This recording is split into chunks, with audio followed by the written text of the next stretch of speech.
Buenas noches, amigos televidentes, en este subcanal 74 GDM, en su programa Palabra a Tiempo, en su segmento Hablemos de Calidad y otros temas, junto a mi compañero Francisco de la Cruz, quien me acompaña esta noche.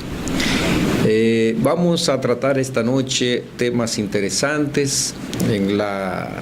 Los temas nacionales han sido el tema del arrastre, de las altas cortes, y hay un tema internacional que mueve a preocupación, Francisco, que es la imposición, en la nueva ronda de aranceles impuesta por los Estados Unidos al gigante asiático, a China, a la República Popular China, por un valor que alcanza ahora unos 300.000 millones de dólares.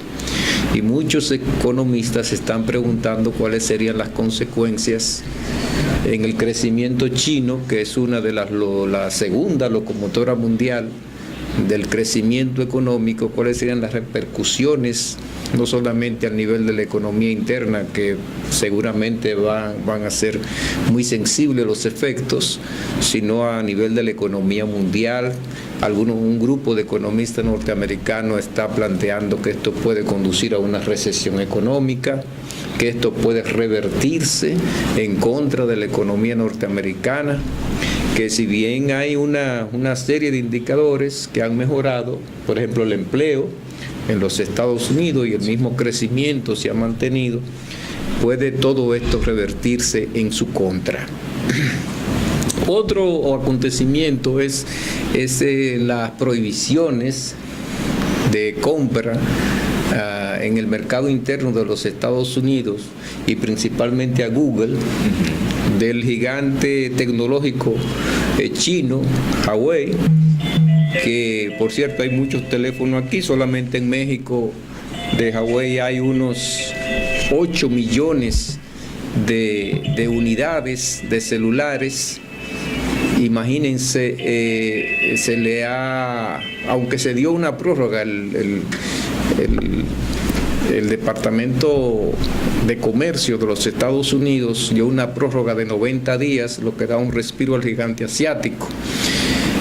Yo creo que esto lo que hace es apuntalar el proceso de innovación, de investigación y desarrollo de esta corporación china. Bueno, ya el gobierno chino ha anunciado todo su apoyo a esta corporación y han anunciado una inversión para lo que resta de este año, el año próximo, ascendente a 47.000 millones de dólares. Y dicen ellos que van a desarrollar su propio sistema operativo antes de que finalice el año, lo más temprano, y a más tardar a principios del año que viene tendrán su propio sistema operativo. De modo que esto lo que incentiva es poner el ojo en una mayor independencia tecnológica, en nuevas inversiones en tecnología, innovación, en investigación y desarrollo, y puede colocar, como en efecto se vislumbra que se colocará esta empresa en uno de los primeros lugares en la competencia mundial en productos de esta tecnología. Nosotros vamos a ver un video en relación con este tema muy objetivo que me gustó mucho, que vamos a pasar de inmediato para disfrute de todos ustedes, amigos televidentes. Todo sonrisas en un mundo globalizado cuando invitas a las potencias emergentes a unirse al mundo de la libre competencia, hasta que los invitados aceptan participar y te ganan. Estados Unidos encabeza una cruzada contra la compañía de telecomunicaciones china Huawei, a la que acusa de usar sus dispositivos para espiar al servicio del gobierno de Xi Jinping, y lo hace presentando sus 7 pruebas habituales. Ninguna. Conjeturas, suposiciones, most likely advertencias apocalípticas. The risk that companies, state governments, local governments might face if they use Huawei or ZTE products and services. Some of Canada's allies say China could use Huawei's technology to spy on the Canadian government, even spy on us. Huawei is at the core of China's efforts to dominate the world. Pero si en algo tienen razón en Washington es que, cuidado, Huawei no es una compañía tecnológica cualquiera. En pocos años ha logrado superar a Apple en número de smartphones vendidos y actualmente está a esto de convertirse en líder mundial del sector de las telecomunicaciones. También está a la cabeza del desarrollo de la red de telefonía móvil 5G, un nuevo mercado que facturará alrededor de $11,000 millones para 2022. Una tecnología que aumentará vertiginosamente no solo la velocidad en las redes, sino también la cantidad de dispositivos conectados, electrodomésticos, vehículos autónomos, drones, cadenas de montaje, autobuses, sistemas de riego. Dominar la tecnología 5G supondrá dominar el futuro. Y ahí es cuando a Estados Unidos se le olvida su encendida defensa del libre mercado y la libre competencia. Un momentito, Una cosa es que China monte sus empresitas de cachivaches y baratijas y otra muy distinta que desplace a nuestros gigantes de telecomunicaciones y sean vanguardia en innovación tecnológica. A finales de 2018 solicitaron a Canadá el arresto de la vicepresidenta de la compañía, hija del fundador, supuestamente porque Huawei vulneró las sanciones estadounidenses a Irán, y lo lograron abriendo un nuevo frente en la guerra comercial que enfrenta a Estados Unidos y China. Según un documento filtrado, el Consejo de Seguridad Nacional de Estados Unidos advertía de que están perdiendo la batalla 5G. En consecuencia, el dossier recomienda tener una red 5G centralizada y con tecnología exclusivamente norteamericana. ¿Quién lo hubiera dicho? El gobierno de Estados Unidos queriendo nacionalizar sectores en pleno siglo XXI cuando la globalización se les vuelve en contra. Varios países europeos también se han mostrado preocupados por las denuncias de Estados Unidos de que China podría intentar espiarlos a través de la red 5G. Sí, oyeron bien, a los mismos países europeos que fueron espiados por Estados Unidos a través de la NSA, ahora les preocupen las advertencias de Estados Unidos de que China tal vez quiera espiarlos. Cuesta creer que todo se deba al miedo al supuesto espionaje chino, ni mucho menos al celo por velar el cumplimiento de las sanciones de Trump contra Irán. No. La arremetida contra Huawei y cualquier empresa de las potencias emergentes que se atreva a desplazar a las de toda la vida es una señal de que el anunciado mundo de las oportunidades para todos por igual es en el fondo un mundo de oportunidades para los de siempre.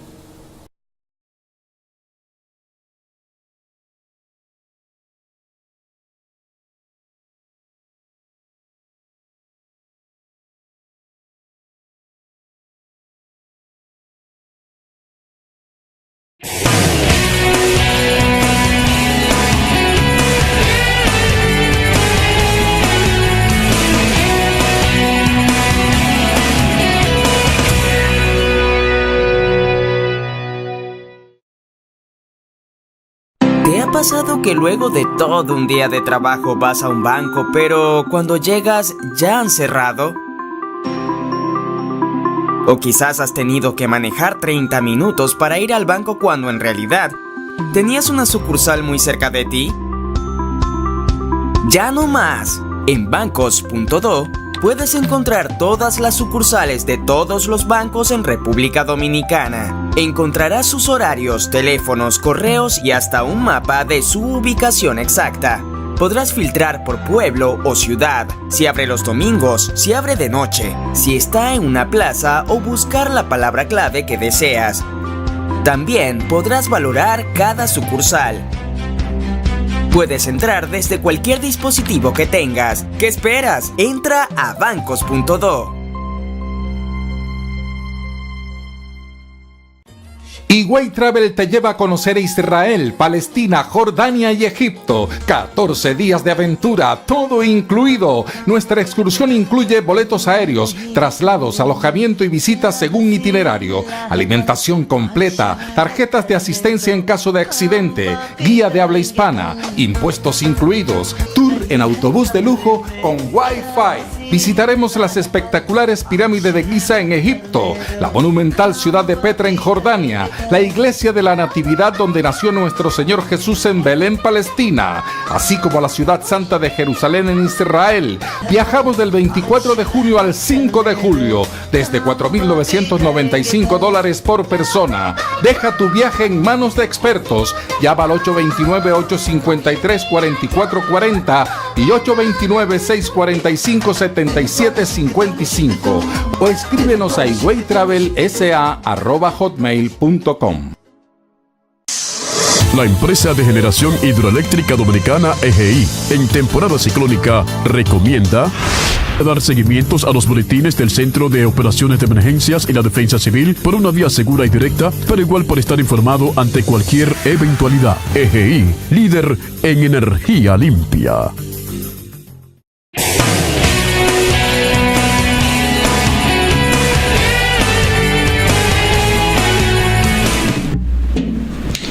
Buenas noches, amigos televidentes. Continuamos con su segmento Hablemos de Calidad en el programa Palabra a Tiempo. Muy ilustrativo el video que compartimos con ustedes, amigos televidentes, sobre cómo esas guerras comerciales pueden también permear en las personas. A veces pensamos que los países son unidades que no son independientes como tal, que no están compuestos por familias y al final por personas.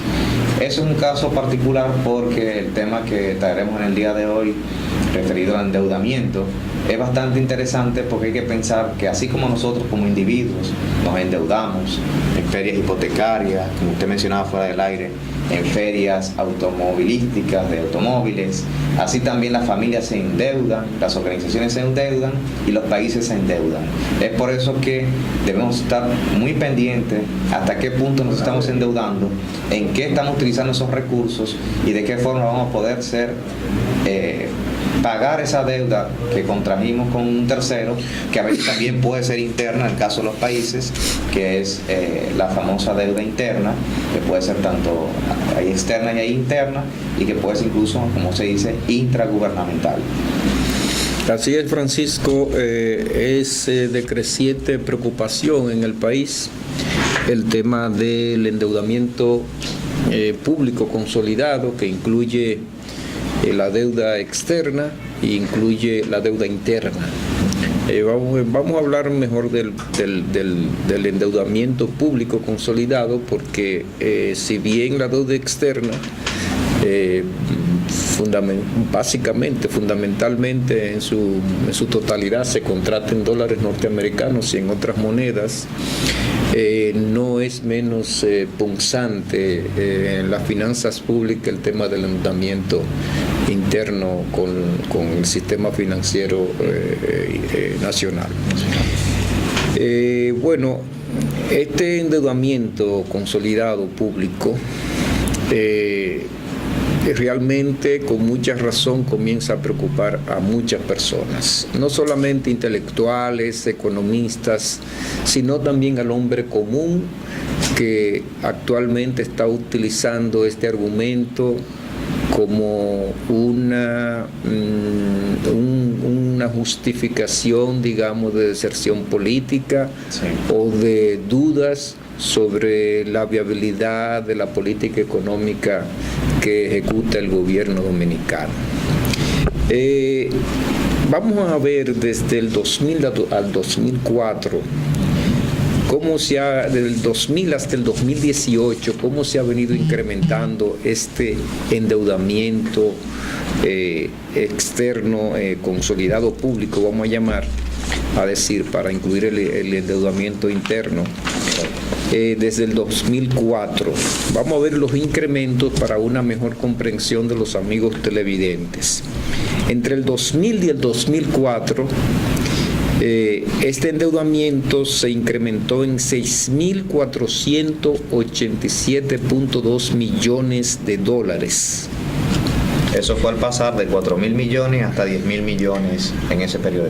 Recuerdo que en el año 2006, según la CEPAL, el nivel de endeudamiento externo era de 4.800 y pico de millones.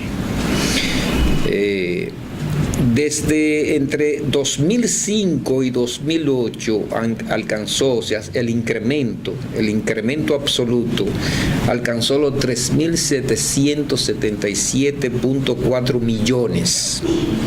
O sea, casi 2 veces menos que en el periodo anterior, 2000-2004. Entre 2009 y 2012, el aumento absoluto ascendió a 7.400.9 millones.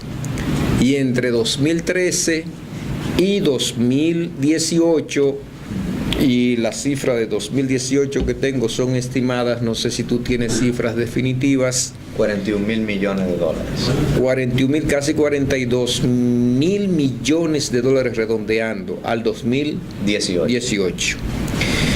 De 2013 a 2018 decíamos el último periodo, ¿verdad? Porque estamos visualizándolo por administraciones políticas.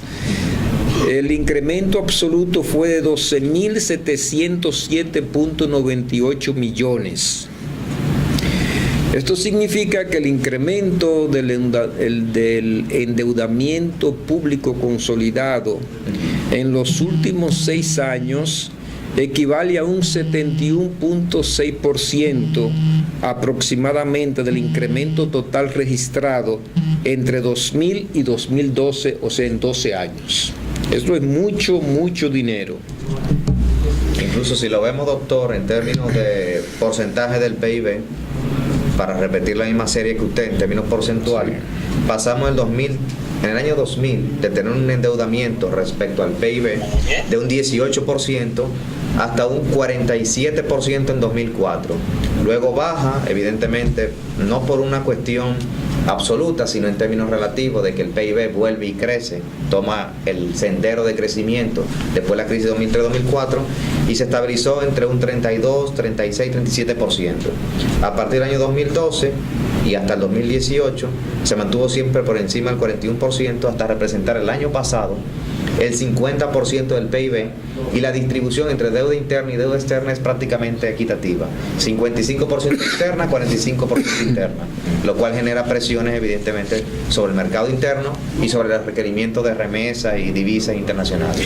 Aunque hay que considerar en estos 12.000 este incremento que es importante, de 12.000 millones en los últimos 6 años, hay que considerar el tema de que en cada periodo gravitan los compromisos por endeudamiento de los periodos anteriores. Correcto, eso es correcto. Por lo que habría que hacer el ejercicio de determinación de los nuevos montos contratados, de los nuevos montos netos contratados en cada periodo. También hay que analizar la estructura, la moneda, las condiciones, tasa de interés y plazos, que en definitiva son los que determinan las bondades o los perjuicios de las contrataciones. Es correcto. Este tema, la pregunta es ¿cómo explicaríamos por qué el énfasis en el endeudamiento como mecanismo de sostenibilidad aparente de las finanzas públicas? ¿Por qué se pone el acento en este mecanismo, que es un mecanismo de punción pública? Porque claro, como dices tú, hay que considerarlo desde la perspectiva misma de las familias. Si uno se endeuda, hay que pagar intereses, y la familia dominicana está muy endeudada. Claro. A veces hay una percepción de calamidad, de restricciones, de necesidades no satisfechas, y no es más que el tema de que las familias dominicanas están muy endeudadas con la banca. Claro. Y se endeudan, usted decía, cada día más. Mire el tema de las ferias, de vehículos, inmobiliarias, etcétera. Por cierto que en las ferias inmobiliarias veo que han mejorado las condiciones crediticias de la banca nacional. Hay este tema del endeudamiento, Francisco, tú como economista sabes, está vinculado al tema de la solvencia, que es lo que entendemos por solvencia de un país, al tema de la liquidez, al tema primero al tema de la sostenibilidad y al tema de la liquidez y al tema de la vulnerabilidad. Cuando un país es vulnerable. Y ahí viene la discusión en torno a qué monto de endeudamiento, cuál es el límite del endeudamiento que un país puede permitirse y en base a qué. Y ahí los economistas han armado toda una discusión bastante prolongada en el tiempo de cuál debe ser ese límite. Sí, incluso han impuesto porcentajes. Y han impuesto porcentajes.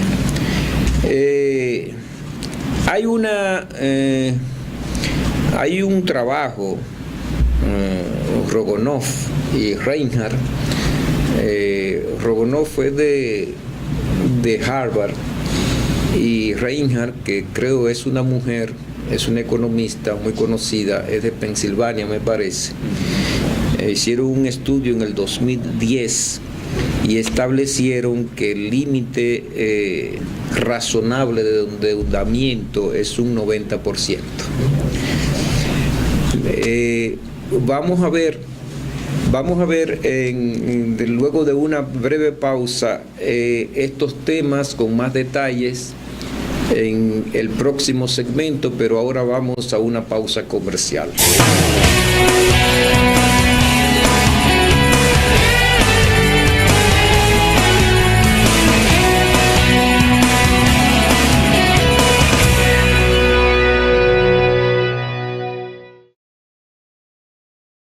¿Te ha pasado que luego de todo un día de trabajo vas a un banco, pero cuando llegas ya han cerrado?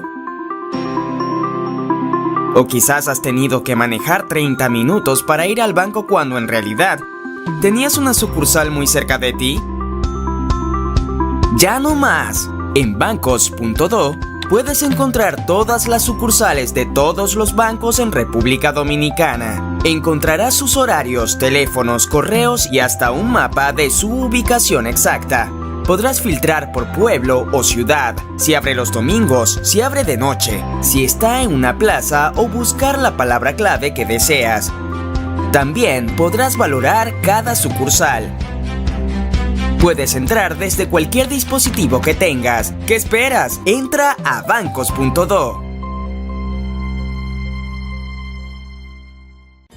Higüey Travel te lleva a conocer Israel, Palestina, Jordania y Egipto. 14 días de aventura, todo incluido. Nuestra excursión incluye boletos aéreos, traslados, alojamiento y visitas según itinerario, alimentación completa, tarjetas de asistencia en caso de accidente, guía de habla hispana, impuestos incluidos, tour en autobús de lujo con Wi-Fi. Visitaremos las espectaculares pirámides de Giza en Egipto, la monumental ciudad de Petra en Jordania, la iglesia de la Natividad donde nació nuestro Señor Jesús en Belén, Palestina, así como la ciudad santa de Jerusalén en Israel. Viajamos del 24 de junio al 5 de julio, desde $4,995 por persona. Deja tu viaje en manos de expertos. Llama al 829-853-4440 y 829-645-7755 o escríbenos a higüeytravelsa@hotmail.com.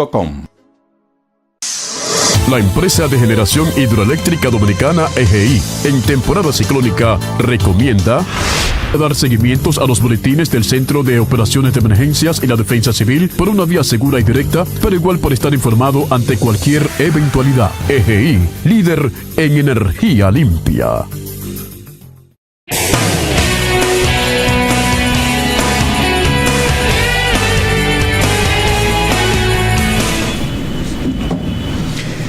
Seguimos con nuestro programa Hablemos de Calidad y otros temas en su canal 74 GDM de Claro. Todos los martes de 7 a 8 de la noche, aquí estaremos con ustedes tratando temas, sobre todo de carácter educativo, transmitir algún tipo de mensaje constructivo, ¿verdad, Francisco? Y hoy tenemos con nosotros, para seguir tratando este tema del endeudamiento externo dominicano, a Henry Gebrar, un amigo, un caro amigo nuestro, economista de profesión, muy activo, a diferencia de nosotros que estamos metidos en la administración, dedicados a otros temas no precisamente relacionados con la economía directamente, y menos con la economía académica, que una vez estuvimos dedicados a ella. Buenas noches, Henry, por estar aquí con nosotros. Buenas noches, gracias por la invitación. Sí. Habíamos visto, Francisco y yo, el tema de la evolución del endeudamiento en los últimos del 2004, 20 años, y hemos visto cómo se ha incrementado significativamente en los últimos 6 años. Decíamos que ese incremento es de unos 12.707.98 millones de dólares entre el 2013 y el 2018, en comparación con 7.494.9 millones entre 2013 y 2018, lo que es un incremento significativo para una economía pequeña como la República Dominicana. Y nos hacíamos la pregunta de cómo explicaríamos este énfasis del endeudamiento como mecanismo de sostenibilidad de las finanzas públicas. ¿A qué se debe esto? A ver si tú puedes arrojar luz sobre este tema. No, bueno, típicamente es el incremento de la deuda se debe básicamente a la situación de déficit fiscal en la cual se encuentra la administración pública dominicana, tanto el gobierno central como el resto, ¿no?, del sistema, el sector público consolidado, que de hecho eso ya crea cierta confusión. Mira, cuando estamos midiendo la deuda, cuál debe ser el perímetro, ¿no?, cuál debe ser el alcance, ¿no?, de la deuda. Básicamente hay 2 cifras que ver: lo que se llama la deuda del sector público no financiera, que básicamente es la del sector público que no incluye el Banco Central, para hacerlo sencillo, y la otra que es la del sector público consolidado, que incluye básicamente lo del Banco Central. Si vemos la deuda interna y la deuda externa. Fíjate que ahí principalmente en el caso del Banco Central ya estamos hablando de deuda interna, y es este stock de certificados, sí, que va creciendo, que en la medida en la cual pues de los primeros certificados que se emitieron para el rescate en la crisis bancaria 2003-2004, para el rescate bancario, el Banco Central emitió una cantidad de certificados, y conforme va pasando el tiempo, pues este stock ha ido creciendo, uno por los intereses que tiene que pagar el Banco Central, y 2, porque no se ha podido cumplir con la ley de recapitalización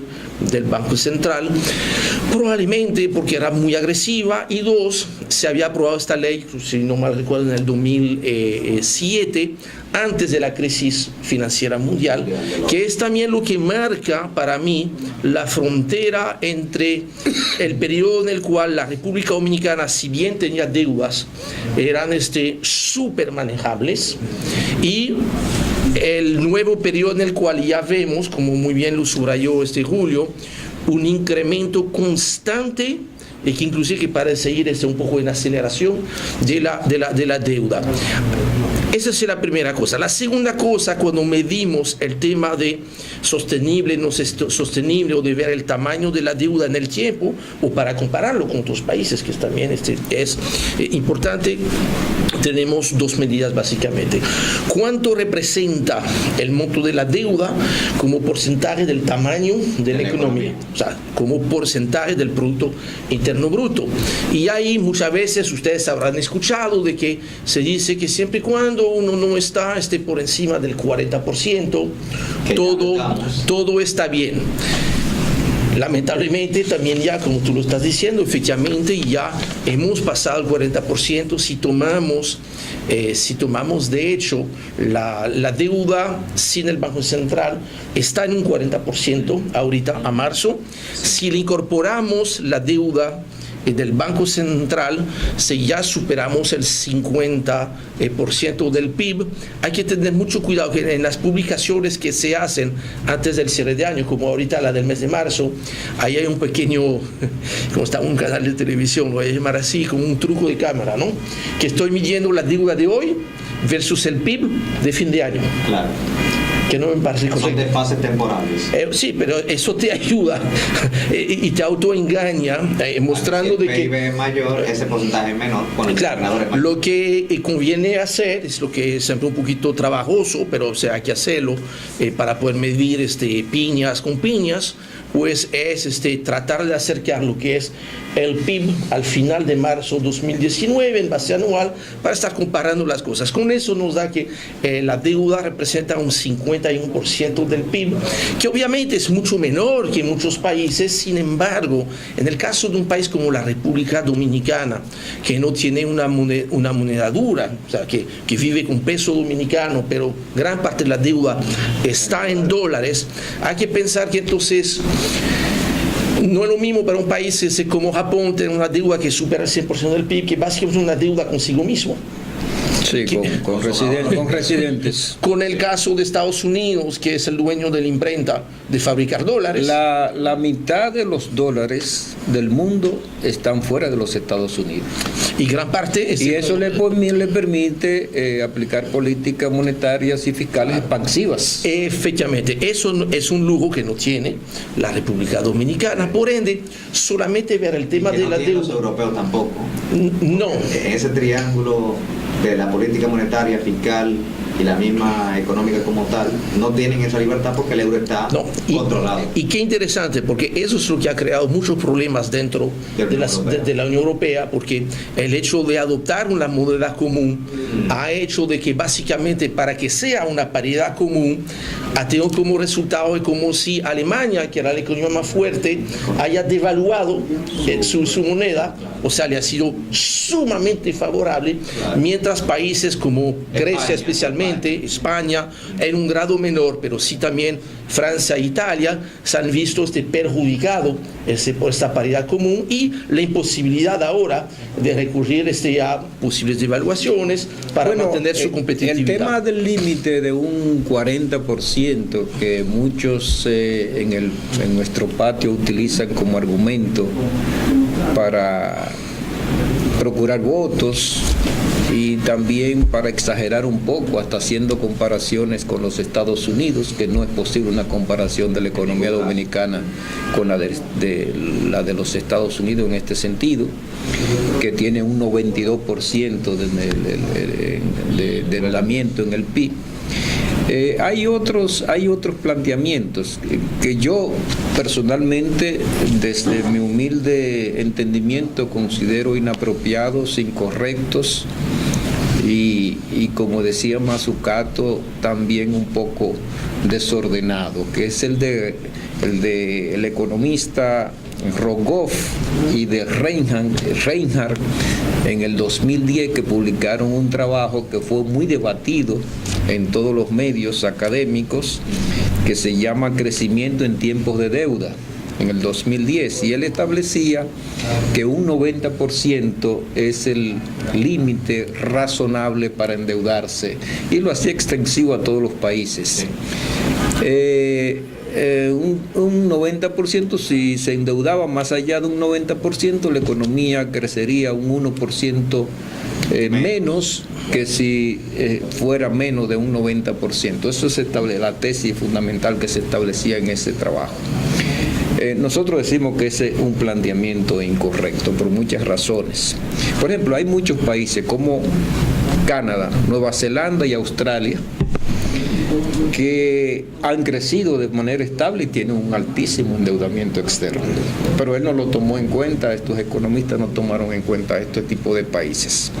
Hay países como, por ejemplo, el nuestro, que ha tenido un crecimiento, dicho sea de paso, ya sostenible en el tiempo y uno de los mejores, sin embargo, tiene un alto crecimiento, demuestra un alto crecimiento de la deuda, como ya se ha demostrado aquí. Yo creo que lo más importante es determinar en qué el Estado está gastando su dinero. Y es ahí donde está el problema. Y es ahí donde está el problema. Porque es ahí donde hay que realmente, la mejor manera, en el caso de un país como la República Dominicana, de medir, de cuantificar qué tan sostenible es la deuda, no es ver el stock de deuda, el monto de la deuda, como tamaño de la economía. Porque no es con PIB que se va a pagar la deuda. La deuda se va a pagar con pesos. Pesos de hoy, pesos de mañana. Por ende, la relación ideal es medir cuánto es el servicio de la deuda, pago de intereses, pero no solamente pago de intereses, porque hay que incluir el capital, lo mismo que si en la casa de uno, cuando pide prestado, pues cuando tiene un préstamo para la casa o el vehículo, hay que también pagar un préstamo hipotecario dura 15 años a 20 años, dura 15 años pagando intereses y 5 años pagando, amortizando. Pero tú terminas siempre, tú terminas siempre pagando que no es aconsejable el capital. Entonces ahí que vemos, y es ahí donde está para nosotros la mayor preocupación que pudiésemos tener con el tema de la deuda, porque fin de cuentas el tema de reembolsar la deuda sigue siendo sostenible en la medida en la cual, para yo reembolsarte a ti, siempre y cuando Julio está dispuesto a seguirme prestando, no hay problema. Y lo mismo, si tú estás dispuesto a prestarme el año subsiguiente para poder reembolsarles a Julio, no pasa nada. No hay crisis de deuda. Donde sí hay una crisis es en la dimensión que está mencionando Julio, que es en qué y cómo el Estado puede gastar. ¿Cuál es la situación de hoy? Según el presupuesto del año 2019, hay una cifra oficial que todo el mundo puede estar chequeando, ya que eso se ha puesto muy de moda del el fact-checking, ¿no? En todos los programas de televisión ahora hay gente que inmediatamente chequea si él dijo, si lo que uno dice es cierto o no. Pues según el presupuesto del 2019, pago de capital más intereses se lleva el 44% de los ingresos del Estado fuera de deuda, o sea, de las recaudaciones. Estamos diciendo que cada vez que usted paga 100 pesos de ITEVIS, hay 44 que no se le está aportando al Estado, sino a los acreedores. A los acreedores. Quiere decir que al Estado le queda solamente 56. Es interesante ver en el tiempo que ha pasado. Hasta el año 2009, antes de la crisis mundial, la deuda, el servicio de la deuda dominicana rondaba el 28, el 29% de los ingresos. Y fíjense, señores, que en los libros de texto que hablan mucho más de porcentaje del PIB que porcentaje de los ingresos, sin embargo, ha habido literatura sobre esto, y no es casual, creo que la gente que nos ve dice, oye, pero esta cifra no es ninguna sorpresa. La recomendación es no pasarse del 30%, que es lo mismo que si uno no va en cualquier banco a pedir un préstamo, que están tratando de ver si su capacidad de pago excede o no el 30% de sus ingresos.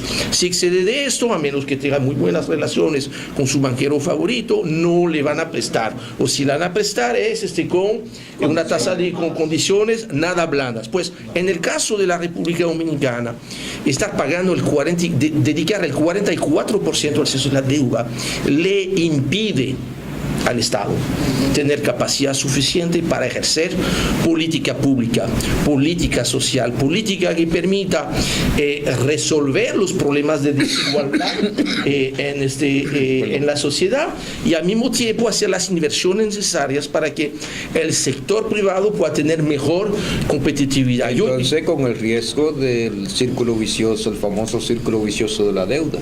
Y es ahí donde entonces el problema de sostenibilidad de la deuda, señores, no es un tema financiero, es un tema social.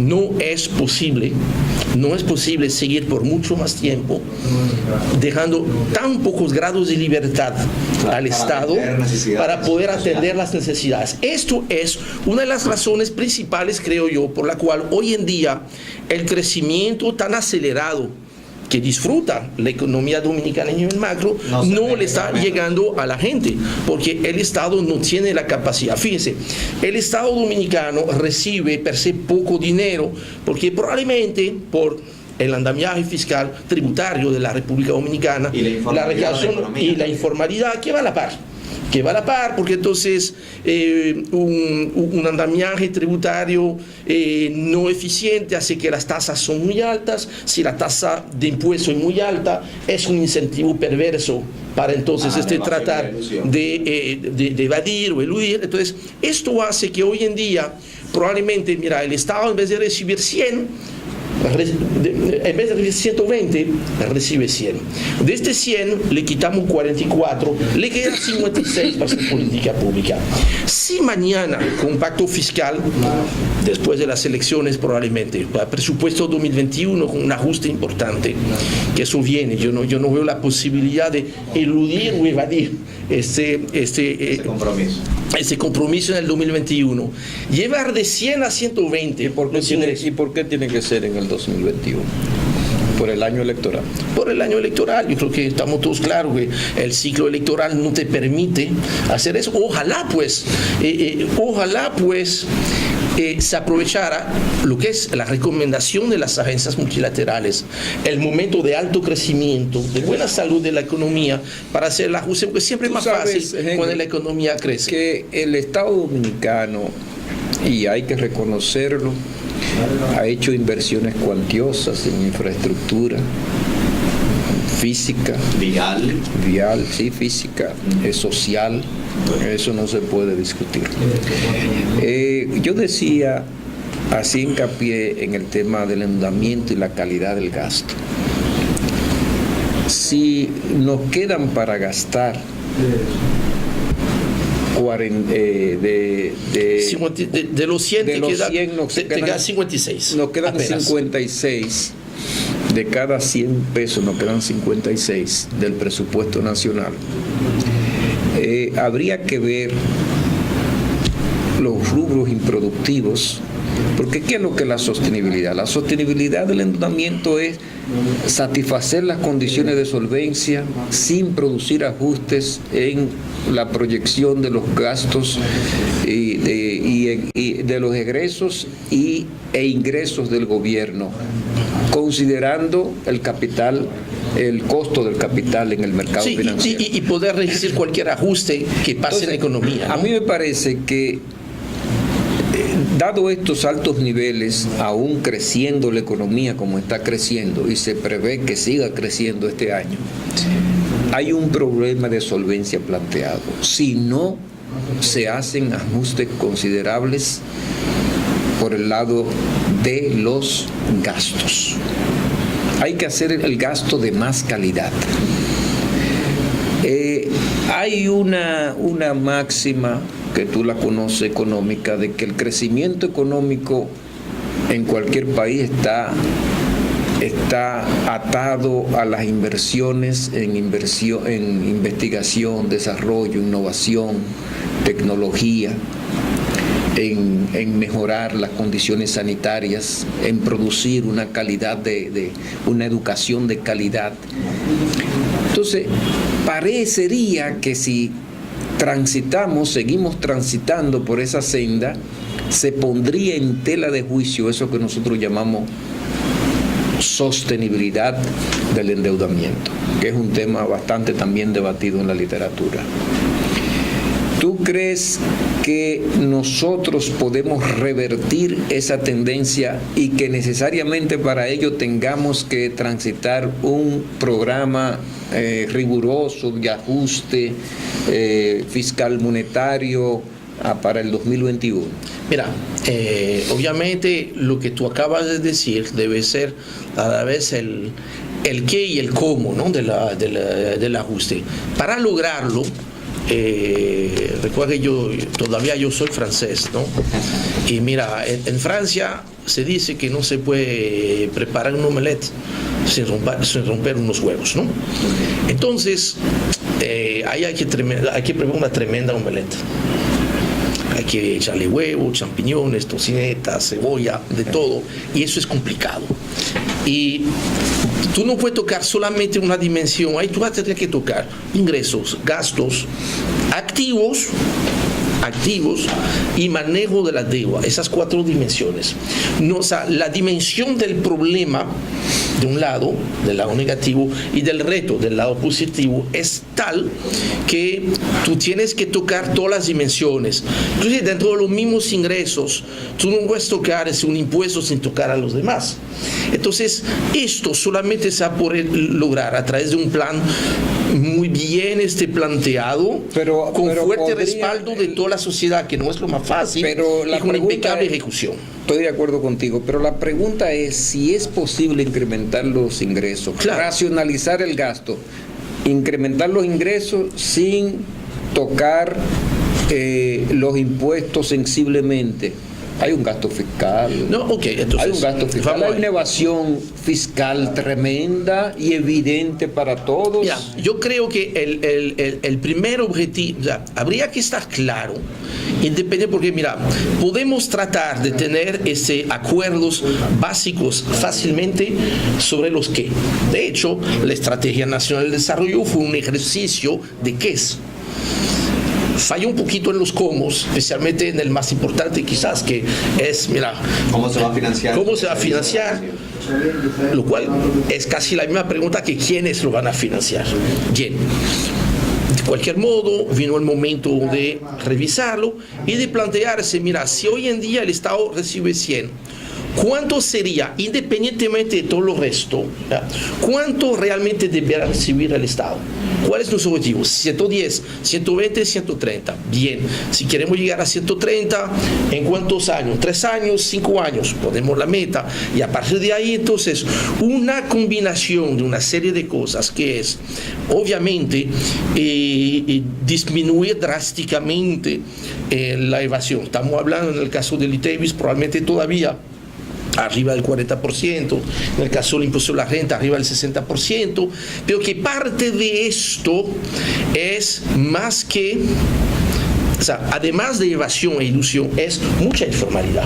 Pero una pregunta, Enrique, quizás la pregunta del doctor, ¿pudiéramos pensar más en quizás disminuir más los gastos que pensar aumento en los ingresos? No, ¿o debemos pensar necesariamente o sea, incrementar los ingresos, que es más difícil? El círculo virtuoso tiene que ser ambas cosas a la vez. Ambas cosas. Pero no podemos hacer más eficiente el gasto para que entonces tiene que ir a hacer más. No, obviamente. Con los juegos que tenemos. Es más, si no va, mira, no, ahí donde tú tienes toda la razón, es que si no hay la percepción, el convencimiento por parte de la sociedad, consumidor, asalariado, empleador, de que va a haber una significativa mejora de la calidad del gasto. Si no hay esto, no va a haber el consentimiento a que incrementa la recaudación. Ahora bien, todo lo contrario, si efectivamente logramos este círculo virtuoso que se llama confianza. Recuerden, mira, el primer tema del informe Attali, que se escribió 2010, Jacques Attali, que decía en esencia que si usted no logra construir la confianza, nada de eso, lo que tú estás diciendo, va a pasar. Y yo creo que uno de los retos grandes que tiene ahorita el sistema económico dominicano es un problema de confianza entre todos sus actores. El sector privado no confía en el sector público, con buenas y malas razones. El mismo sector público se siente a veces con mucha razón de que no está cumpliendo su parte del sector privado. El tema del sector público y del sector privado, yo lo veo un poco desde otra arista. Yo creo que el sector privado el sector público lo que ha hecho siempre es propiciar las mejores condiciones para el sector privado. La sigue propiciando. Ese mismo gasto fiscal que asciende a 200,000 y pico de millones, según el último informe que hizo Hacienda. El mismo tema por el factor informalidad, que no se puede perder de vista, de la evasión fiscal, porque esta es una economía llena de informalidad y con una creciente informalidad. 58% de los empleos. Lo que habla también de la incapacidad del sector formal del sector privado, empresarial, que paga impuestos, de crear empleos formales, porque una cosa está atada a la otra. Yo creo que el Estado, ¿quién asistió al sector privado, al sector financiero nacional en la crisis del 2003-2004 financiera? ¿Quién hizo el desembolso que todavía lo está pagando? Bueno, realmente, la emisión esa de los certificados financieros, ¿tú sabes cuánto asciende eso? Sí. ¿Y cuánto se está pagando por eso? Todavía. No, y realmente lo estamos pagando nosotros, los contribuyentes. Bueno, ahí voy, porque en fin de cuentas, ¿quién está pagando? A fin de cuentas, es la gente que nos está viendo. Así es. Entonces, los amigos televidentes. Y esto yo creo que es fundamental entender. Y nosotros. Cuando hablamos del famoso gasto tributario, que es el costo de todas las exoneraciones, incentivos, etcétera, etcétera, que se está dando. Hay de todo un poco dentro de este paquete. Es un tema que a mí me ha tocado estudiar muy, muy de cerca. Y resulta complicado porque se ha creado una expectativa muy grande de que, fácilmente, mira, como hay 6% del PIB, lo bajo al 3%, ya resuelvo el problema y ya resuelto. Ok, está bien. Ahora, eso significa, para la gente que nos escucha, vamos a tomar el caso del ITEVIS. Hoy en día tenemos 3 tasas del ITEVIS. Según tipo de... Tenemos 18%, unos muy pocos que todavía están en un 16%, muchos que están en 0%, y está la parte que está exenta, lo que está grabado tasa 0, que es exportación, y lo que está en exento, que es un poquito diferente, pero no vamos a entrar en esas consideraciones. ¿Qué pasa? Hagan el ejercicio cuando vayan al supermercado. Hoy en día, según las canastas del Banco Central, un poquito más del 50% de los bienes y servicios están exentos del ITEVIS. Eso quiere decir que hoy en día del gasto tributario hay probablemente más de 120.000 millones de pesos que corresponde al hecho que no se está cobrando ITEVIS a muchos alimentos, a una serie de productos. Bueno, pero es una política de Estado para favorecer a los más necesitados, a los de menor poder adquisitivo. Sí y no, porque la realidad es que gasto social, o sea, redistribución, eso no se hace por este lado, se hace a través de un gasto público bien ejecutado. Porque que es parte de eso, porque si no, ¿qué pasa? Que para que la gente más pobre no pague ITEVIS, entonces no se le cobra ITEVIS a nadie. Lo cual hace que entonces gente como nosotros, que tenemos la dicha de no estar en el quintil más bajo de la población, también nos beneficia a nosotros cuando realmente no es una política discriminatoria. No, entonces debería regresiva porque beneficia por igual a todos. Sí, ahora puede ser por lo menos interesante hacerse la pregunta: ¿cuál es la mejor manera de proteger al quintil 1 y el quintil 2? O sea, el 20% y el otro 20% los hogares más pobres. Es hacer lo que tú dices, que haya un programa de gasto público bien ejecutado, combinado con programas de transferencias que hoy en día funcionan bastante bien en la República Dominicana. Bueno. Vamos a dar un ejemplo. Vamos a tomar un ejemplo para que la gente lo entienda. Tomamos, mira, yo siempre tomo que sea breve porque el tiempo... Ok, entonces, vamos a ser extremista. El filete de res. No se le cobra el 18% a la gente que compra filete de res, porque hay que proteger a los más pobres para que compren filete de res. Vamos a estar serios. ¿Quiénes son la gente que compra filete de res? Entonces, para que los pobres no se le cobre el ITEVIS, a nosotros, que tenemos la capacidad de comprar filete de res, no estamos pagando el 18%. Sería más inteligente cobrarle el 18% a nosotros las pocas veces que compramos filete de res, ¿verdad? Para que con ese dinero haya más programas sociales que si llegan. En este sentido, el ITEVIS pudiera empezar a ser tributariamente, quizás no socialmente justo, pero sí fiscalmente, gracias al gasto adicional. Lo que decían en Suecia, hay que cobrar ITEVIS a los libros para que entonces con este IBIS construir las bibliotecas para que los pobres puedan tener acceso a los libros. Eso es complicado. Es complicado e interesante a la vez, y esperamos que a los amigos televidentes les haya servido de mucho este programa, bien instructivo, sobre este tema del endeudamiento externo. Y los esperamos el próximo martes a esta misma hora, de 7 a 8, aquí en este programa, en este canal 74 GDM de Claro, todos los martes. Muchas gracias, Henry, por tu participación, y vamos a seguir tratando este tema en otros programas porque este tema tiene demasiado aristas. Con mucho gusto. Y muchas gracias, Francisco. Nos vemos el próximo martes. Buenas noches.